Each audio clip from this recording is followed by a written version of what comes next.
Bayan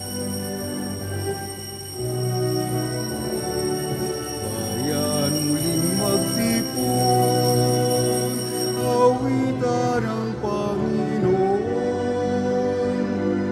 Sa piging sariwain, pagliligtas niya sa atin. Bayan nating alalahanin, panahon tayo'y nalipin, ng ngalan niya'y ating sambitin. Paano di tayo lingapin? Bayan muling magtipon, awitan ang Panginoon. Sa piling sariwain, pagliligtas niya sa atin. Sa piging sariwain, pagliligtas niya sa atin. Sa ngalan ng Ama at ng Anak at ng Espiritu Santo. Amen. Ang pagpapala ng ating Panginoong Hesukristo, ang pag-ibig ng Diyos Ama, at ang pakikipagkaisa ng Espiritu Santo naway sumainyong lahat. At sumaiyo rin. Mga kapatid, tinipon tayo bilang mga kaanib na angkan ng Diyos, kaya dumulog tayo sa maawaing Panginoong napapatawad ng lubos. Sinugong tagapagpagaling sa mga nagsisisi, Panginoon, kaawaan mo kami. Panginoon, kaawaan mo kami. Dumating na tagapag-anyayang mga makasalanay magsisi, Kristo, kaawaan mo kami. Kristo, kaawaan mo kami. Nakaluklok ka sa kanan ng Diyos Ama para ipamagitan kami. Panginoon, kaawaan mo kami. Panginoon, kaawaan mo kami. Kaawaan tayo na makapangyarihang Diyos, patawarin tayo sa ating mga kasalanan at patnubayan tayo sa buhay na walang hanggan. Amen. Manalangin tayo. Ama naming makapangyarihan, pinangangatawanan mong manahan sa mga may luubing tapat at maaasahan. Sa kagandahang loob mo, kami naway makapamuhay bilang mga mapalad na maging iyong tahanan sa pamamagitan ni Hesukristo, kasama ng Espiritu Santo, magpasawalang hanggan. Amen. Umupo ang lahat.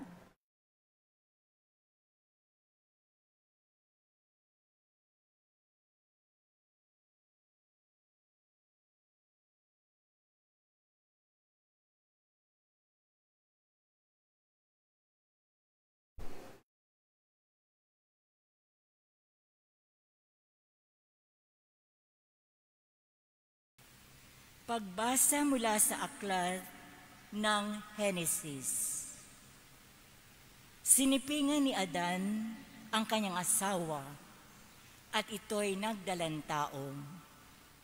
Nang isilang ang kanyang panganay na lalaki, ay sinabi ni Eva, "Nagkaroon ako ng anak na lalaki sa tulong ng Panginoon." Kaya Cain ang pinangalan niya rito. Sinundan si Cain ng isa pang anak na lalaki, at Abel naman ang ipinangalan dito.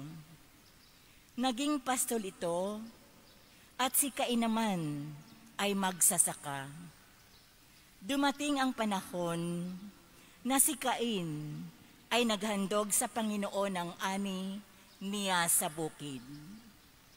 Kinuha naman ni Abel ang isa sa mga panganay na kanyang kawan. Pinatay niya ito at inhandog ang pinakamainam na bahagi. Ang Panginoon ay nasiyahan kay Abel at sa kanyang handog, ngunit hindi niya kinalugdan si Cain at ang handog nito. Dahil dito, hindi mailarawan ang mukha ni Cain sa tindi ng galit. Kaya sinabi ng Panginoon, "Anong ikagagalit mo, Cain? Bakit ganyan ang mukha mo? Kung mabuti ang ginawa mo, dapat kang magsaya. Kung masama naman, ang kasalanay tulad ng mabangis na hayop na laging nag-aabang upang lupigin ka at pagharian. Kailangang pagtagumpayan mo ito. Isang araw, nilapitan ni Cain ang kanyang kapatid. Wika niya, "Abel, mamasyal tayo." Sumama naman ito. Ngunit pagdating sa kabukiray, pinatay niya ito. Tinanong ng Panginoon si Cain, "Nasaan si Abel?" "Hindi ko alam," tugon niya. "Bakit? Ako ba'y tagapag-alaga ng aking kapatid?" At sinabi ng Panginoon, "Cain, nakapangingilabot ang ginawa mo. Sumisigaw sa akin mula sa lupa ang dugo ng iyong kapatid at humihingi ng paghihiganti. Susumpain ka't palalayasin sa lupaing ito, lupang natigmak sa dugo ng kapatid mo na iyong pinaslang. Bungkalin mo man ang lupang ito upang tamnan, hindi ka mag-aani. Wala kang matatahanan at magiging lagalag ka sa daigdig." "Napakabigat namang parusa ito," sabi ni Cain sa Panginoon. "Ngayong pinalalayas mo ako sa lupain ito upang malayo sa iyong paningin at maglalagalag sa daigdig. Papatayin ako ng sinumang makakakita sa akin." "Hindi," sagot ng Panginoon. "Parurusahan ng 7 ibayo ang sinumang papatay kay Cain." At nilagyan niya ng palatandaan si Cain upang maging babala sa sinuman na ito'y di dapat patayin. Muling sinipingan ni Adan ang kanyang asawa at ito'y nanganak ng isa pang lalaki. Sinabi ng ina, "Binigyan ako ng Diyos na kapalit ni Abel." At ito'y tinawag niyang Seth. Ang salita ng Diyos. Salamat sa Diyos. Sa Diyos tayo ay maghandog, pasalamat na malugod. Sa Diyos tayo ay maghandog, pasalamat na malugod. Ang dakilang Panginoon, ang Diyos na nagsasaysay, ang lahat ay tinatawag sa silangan at kanluran. Hindi ako nagagalit dahilan sa inyong handog, ni sa inyong mga haing sa dambanay sinusunog. Sa Diyos tayo ay maghandog, pasalamat na malugod. Bakit ninyo inuusal yung aking mga utos, at bakit ang paksa ninyo ay sa tipan natutungod? Pag kayo ay tinutuwid, agad kayong napupuot, at niayaw na tanggapin yung aking mga utos. Sa Diyos tayo ay maghandog, pasalamat na malugod.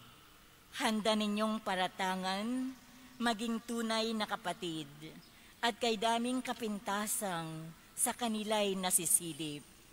Kahit ito ay ginawa, hindi kayo alumana, kaya naman ang akala, kayo't ako'y magkaisa. Ngunit ngayon, panahon ng kayo aking pagwikaan, upang inyong maunawa ang ginawang kamalian. Sa Diyos tayo ay maghandog, pasalamat na malugod. Magsitayo pong lahat.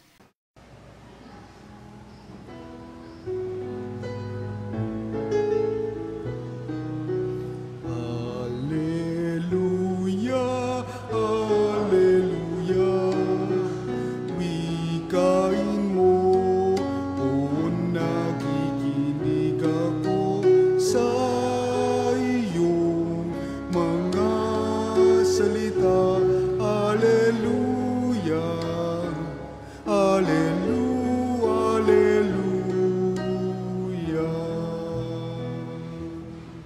Sumainyo ang Panginoon. At sumayo rin. Ang mabuting balita ng Panginoon ayon kay San Marcos. Papuri sa iyo, Panginoon. Noong panahong iyon, may dumating na mga Pariseyo at nakipagtalo kay Jesus. Ibig nilang masilo siya, kaya hiningi nila na magpakita sa Jesus ng isang tanda mula sa langit. Napabuntong hininga ng malalim si Jesus at ang wika, "Bakit naghahanap ng tanda ang lahing ito? Sinasabi ko sa inyo, hindi sila pagpapakitaan ng anumang tanda." Iniwan niya sila at pagkasakay sa bangka ay tumawid sa ibayo.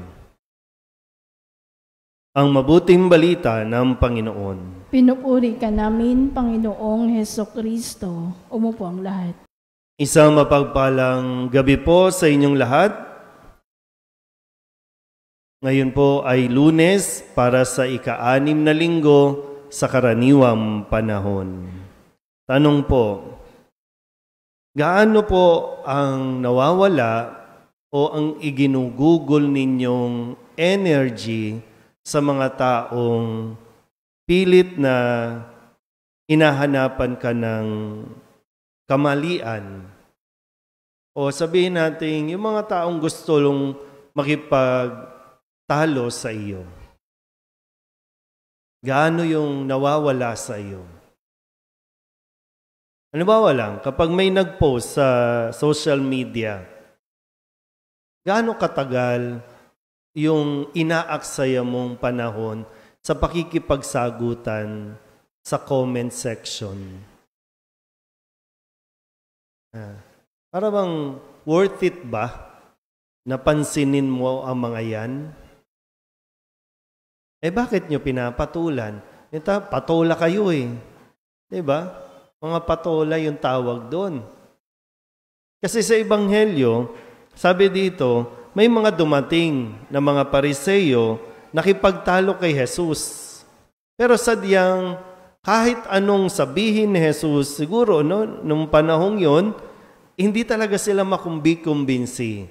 Kasi nga sarado na ang utak, sarado na ang isipan nila. Kaya minsan yan yung aalamin nyo. Ito bang taong ito kapag kinausap ko maliliwanagan? O ang taong to paulit-ulit lang? Kasi kung paulit-ulit lang, huwag mo na kausapin. Ano ka rin eh?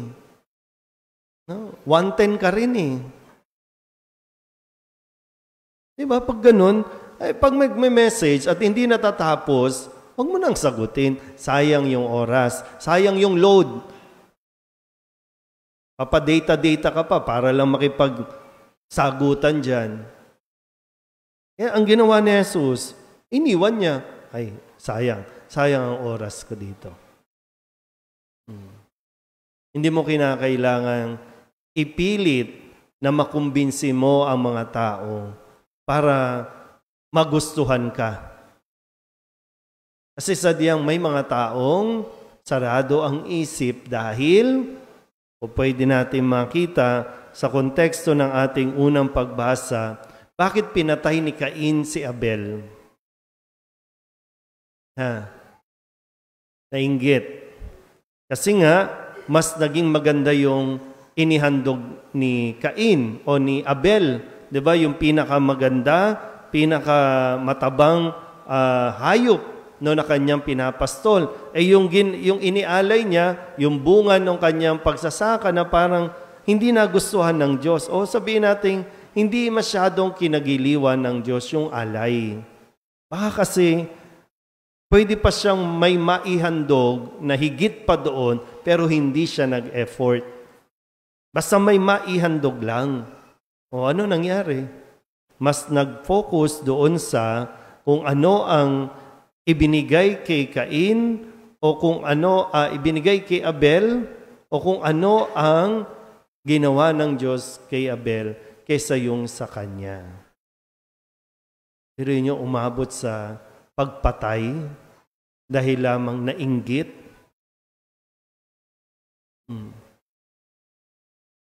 So ngayon, aabot pa ba tayo doon? Sabihin nyo nga sa katabi niyo, huwag kang inggitera. No? Pero tingnan nyo rin, no? Baka dahil sa inggit o hindi mo lang talaga maamin na naiinggit ka o nagsiselos ka dahil parang pakiramdam mo mas magaling sila, mas mahusay sila, bakit hindi mo pagtuunan ng pansin yung sarili mo? Bakit hindi ka magpaganda ng sarili mo? No? Naiinggit ka sa ganda ng iba, naiinggit ka sa kaseksihan ng iba, bakit hindi ka mag-exercise? Ba't hindi ka magpaganda ng sarili mo? Tingin ka ng tingin sa iba, pumapangit ka tuloy. Sa mga opisina, bakit hindi mo pagtuunan ng pansin yung trabaho mo, pagbutihin mo, hindi yung kapag may napropromote, naiinggit ka, nagagalit ka sa taong napropromote at kung ano-ano ang mga sinasabi natin. Minsan kahit sa loob ng pamilya, sa magkakapatid, pag umiiral ang ganitong pag-iisip, wala talagang mangyayari. Hindi mo ikakasaya ito. Magsiself-pity ka na naman, maiinggit ka na naman sa mga may kadate. Kailangan mo bang mainggit? No? Kailangan mo bang maasar dun sa, pag may nag-post na may nagbigay ng bulaklak, o ano, may malang. Kaya, tingnan natin, no? Ano ang ginawa ni Jesus? Kung talagang ayaw nilang maniwala, kahit anong ipakita pang mga ebidensya o mga palatandaan, ibuntong hininga mo na lang kasi wala talaga. Wala kang magagawa dyan. Umalis ka na lang dyan. Ako, minsan pag may nagme-message sa akin at paulit-ulit, ay wala, dead ma. Sayang eh.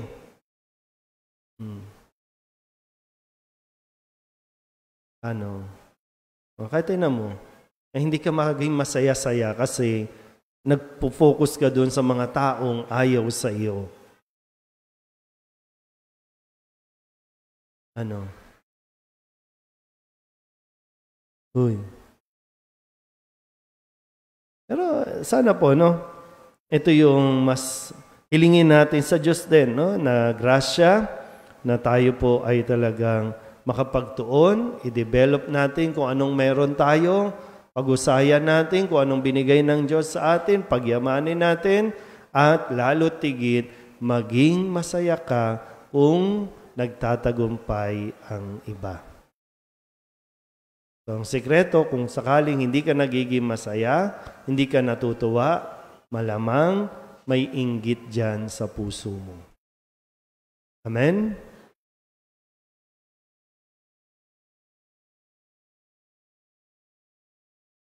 Bumaling tayo sa Diyos Ama sa panalangin para sa biyaya na makapagbagong buhay at matatag na maniwala sa panawagan ni Kristo sa pagbabalik loob. Ang ating pong itutugon, Panginoon, dinggin mo ang aming panalangin. Panginoon, dinggin mo ang aming panalangin.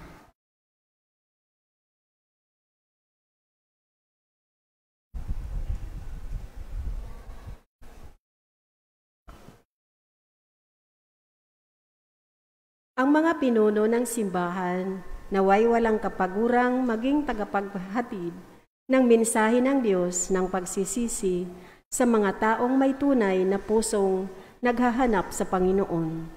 Manalangin tayo sa Panginoon. Panginoon, dinggin mo ang aming panalangin.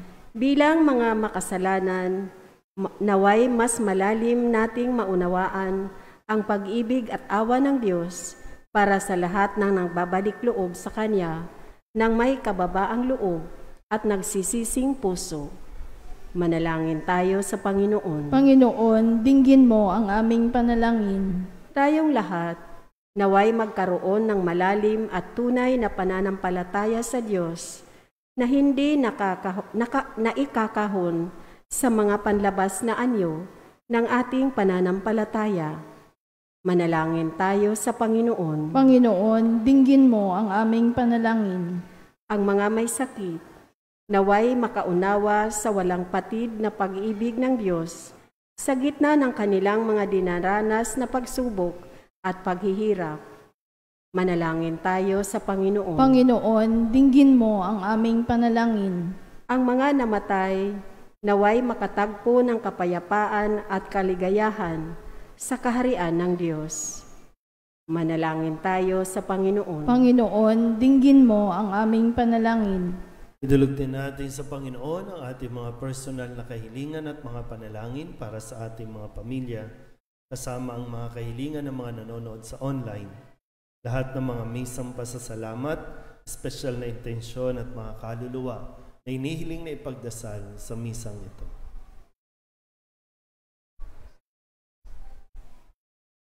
Ang lahat ng ito inihiling namin sa ngalan ni Kristo, aming Panginoon. Amen. Umupo ang lahat.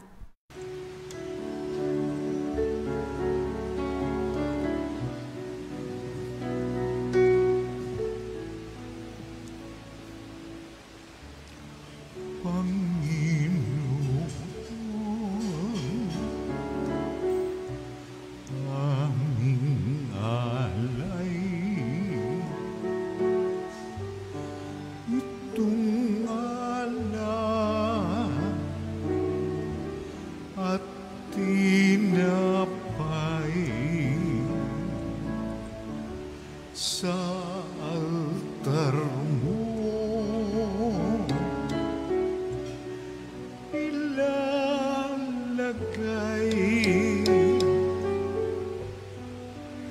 tanggapin sa iyong kamay. Manalangin kayo mga kapatid upang paghahain natin ay kalugdan ng Diyos amang makapangyarihan. Tanggapin nawa ng Panginoon itong paghahain sa iyong mga kamay, sa kapurihan niya at karangalan sa ating kapakinabangan at sa buong sambayanan niyang banal. Ama naming lumikha, kami naway dalisayin at panibaguhin ng aming gaganaping paghahain.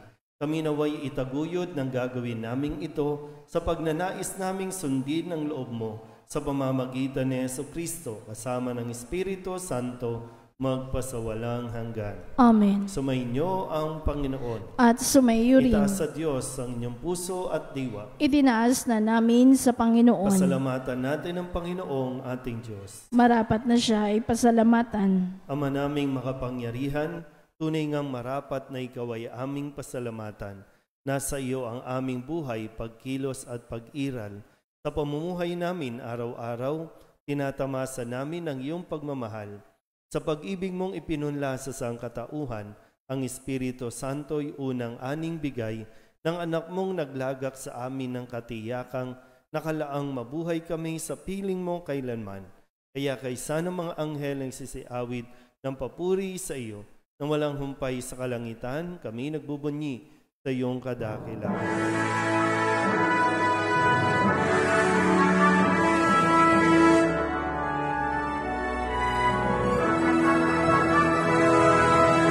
Santo, Santo, Santo, Panginoong Diyos ng mga hukbo, nagpupuno ang langit at lupa ng kadakilaan mo.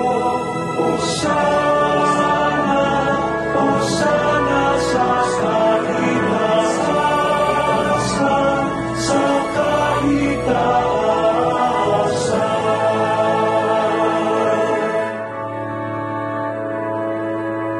pinagpala ang naparirito sa ngalan ng Panginoon.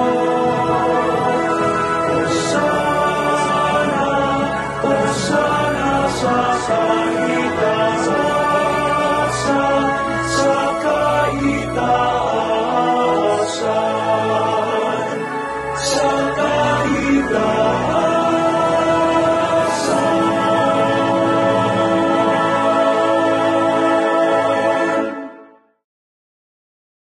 Ama naming banal, ikaw ang bukal ng tanang kabanalan. Kaya't sa pamamagitan ng iyong Espiritu, gawin mong banal ang mga kaloob na ito upang para sa aming maging katawan at dugo ng aming Panginoong Hesukristo. Bago niya pinagtiis ang kusang loob na maging handog, hinawakan niya ang tinapay, pinasalamatan kaniya, pinaghati-hati ni iyon, iniabot sa kanyang mga alagad at sinabi, "Tanggapin ninyong lahat ito at kanin, ito ang aking katawan na ihahandog para sa inyo."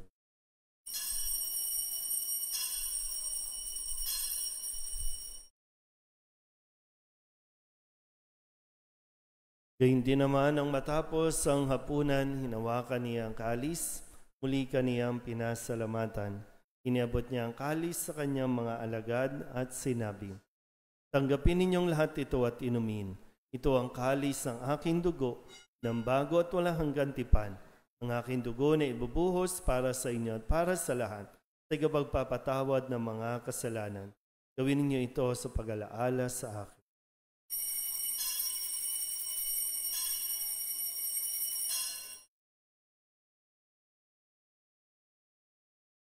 Ipagbunyi natin ang misteryo ng pananampalataya. Si Kristo'y namatay, si Kristo'y nabuhay, si Kristo'y babalik sa wakas ng panahon. Ama, ginagawa namin ngayon ang pag-alaala sa pagkamatay at muling pagkabuhay ng iyong anak, kaya tiniaalay namin sa iyo ang tinapay na nagbibigay buhay at ang kalis na nagkakaloob ng kaligtasan. Kami napapasalamat dahil kami iyong minarapat na tumayo sa harap mo para maglingkod sa iyo. Isinasamo namin kami magsasalo-salo sa katawan at dugo ni Kristo ay mabuklod sa pagkakaisa sa pamamagitan ng Espiritu Santo. Ama, lingapin mo ang iyong simbahang laganap sa buong daigdig. Puspusin mo kami sa pag-ibig kay San Francisco na aming Papa at ni Jose na aming Obispo at ng Tanang Kaparian. Alalahanin mo rin ang mga kapatid naming nahimlay na may pag-asang sila'y muling mabubuhay, gayon din ang lahat ng mga pumanaw. Kawaan mo sila at patuloyin sa iyong kaliwanagan. Kawaan mo at paghindapating kaming lahat na makasalo sa iyong buhay na walang wakas. Kaysa ng mahal na Birhen Maria na Ina ng Diyos, ng kabiyak ng puso niyang si San Jose, kaysa ng mga apostol at ng lahat ng mga banal na namuhay dito sa daigdig ng kalugod-lugod sa iyo, may pagdiwang nawa namin ang pagpupuri sa ikararangal mo sa pamamagitan ng iyong anak na aming Panginoong Hesukristo. Sa pamamagitan ni Kristo, kasama niya at sa Kanya, ang lahat ng parangal at papuri ay sa iyo, Diyos amang makapangyarihan, kasama ng Espiritu Santo, magpasawalang hanggan. Amen.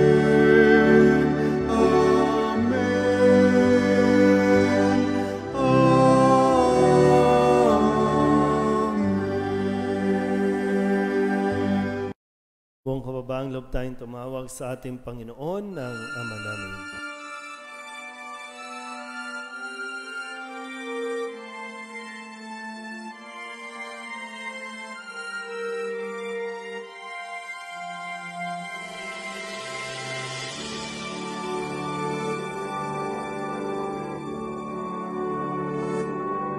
Ama namin, sumasalangit ka, sambahin ang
kapayapaan araw-araw, iligtas sa kasalanan, at ilayo sa lahat ng kapahamakan, samantalang aming pinananabikan ang dakilang araw ng pagpapahayag ng tagapagligtas naming si Jesucristo. Sapagkat iyo ang kaharian at ang kapangyarihan at ang kapurihan magpakailanman. Amen. Panginoong Jesucristo, sinabi mo sa iyong mga apostol, kapayapaan ang iniiwan ko sa inyo, aking kapayapaan ang binibigay ko sa inyo.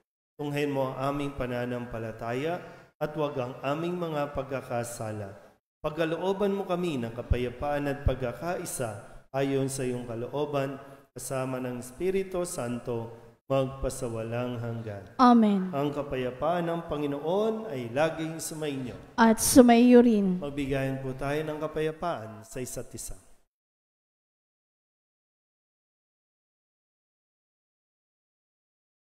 Kordero ng Diyos na nag-aalis sa mga kasalanan ng sanlibutan, maawa ka sa amin. Kordero ng Diyos na nag-aalis ng mga kasalanan ng sanlibutan, maawa ka sa amin. Kordero ng Diyos na nag-aalis ng mga kasalanan ng sanlibutan, ipagkaloob mo sa amin ang kapayapaan. Lumuhod ang lahat. Ito ang kordero ng Diyos. Ito ang nag-aalis ng kasalanan ng sanlibutan. Mapalad ang mga inaanyayahan sa kanyang piging. Panginoon, hindi ako karapat-dapat na magpatuloy sa iyo, ngunit sa isang salita mo lamang ay gagaling na ako. Katawan ni Kristo. Amen.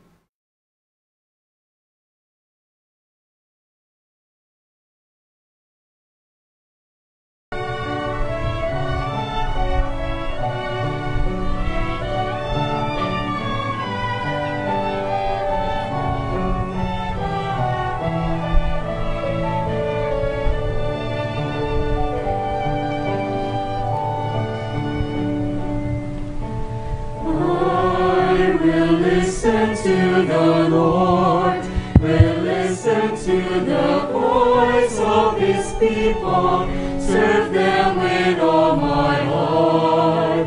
I will listen to His words and call upon the Lord for His people to live in faith and truth and in love.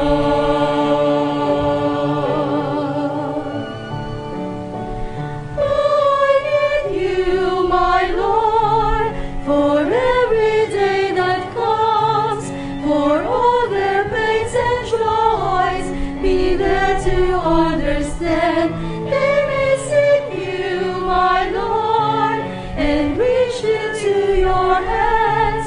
May you comfort their sorrows and heal their wounded hearts. I will listen to the Lord, will listen to the voice of His people, serve them with all my heart.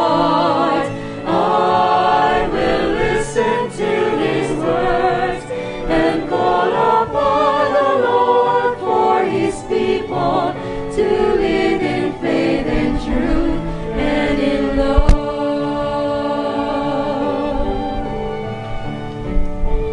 I will you, my Lord, show them your truth and love. When darkness overtakes them, your light shines from above. I will be there, my Lord, to lead at your command. Together at one table, feed them the bread of love. I will listen to the Lord, will listen to the voice of His people, serve them with all my heart.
listen to the Lord and call upon the Lord for his people to live in faith and truth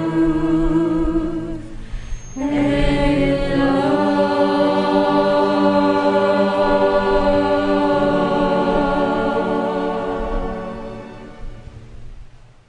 Manalangin tayo. Ama naming mapagmahal, kaming pinapagsalo mo sa banal na pakikinabang ay gawin mong laging manabik na pagsaluhan ang kaloob mong ito sa aming ikabubuhay. Sa pamamagitan ni Jesucristo kasama ng Espiritu Santo, magpasawalang hanggan. Amen. Sumainyo ang Panginoon At sumaiyo rin. at pagpalain kayo ng makapangyarihang Diyos, Ama at Anak at Espiritu Santo. Amen. Tapos ng banal na misa, humayo tayo sa kapayapaan ni Kristo. Salamat sa Diyos. Magandang gabi po.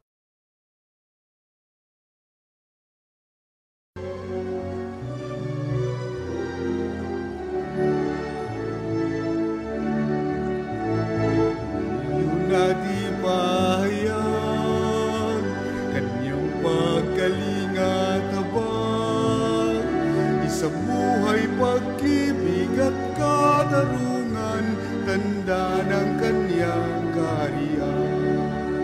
Sa panahong tigang ang lupa, sa panahon ng ani sagana, sa panahon ng digmaan at karuluwan, sa panahon ng kapayapaan, humayo nating mahayag kanyang pagkalinga at habag, isang buhay pag-ibig